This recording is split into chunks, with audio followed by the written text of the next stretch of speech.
Hi guys, so we're doing neurographic backgrounds, and last art day we talked a little bit about neurographic artwork and how you moved a stone from one side of the paper to another. Now this particular video is going to be very sped up because obviously I don't want to spend a whole lot of time talking about it since we already created this part of the artwork. Now if you don't remember how to do this and you're a little bit behind, essentially all you have to do is notice once you start drawing those lines that they kind of go in their own direction. All you have to do is push the stone from one side of the paper to the other. And then you're going to start concentrating on making sure any of those sharp intersections have a gentle curve. So each time I go in, I can either notice it as an intersection or I can pay attention to the larger bubbles, and I can turn them into what I call basically bubbles and beans. So if you have a space that has sharp corners, you want to make sure you curve those and get those looking a little more like a bubble or a bean, because a bubble and a bean doesn't have a sharp corner. And I mean, they're not going to be perfect. It's going to take you a little bit of time to create. This is the neurographic part of the artwork.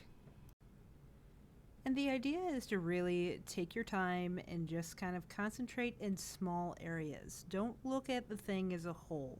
So focus in one small spot for a while and then focus on another small spot for a while.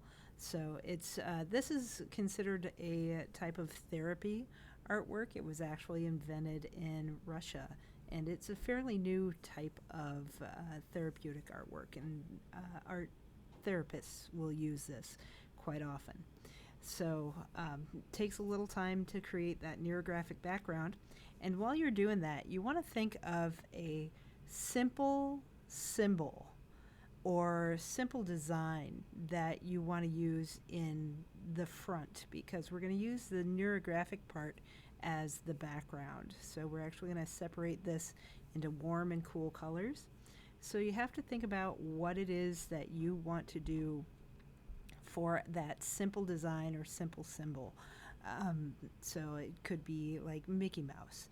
I'm going to use a peace sign.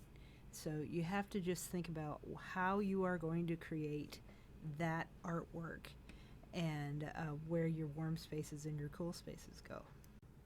So as you can tell, I penciled in my little peace sign, and now with a very bold marker, I went ahead and I outlined it. And then I'm just going to go ahead and erase the pencil marks I don't want to keep.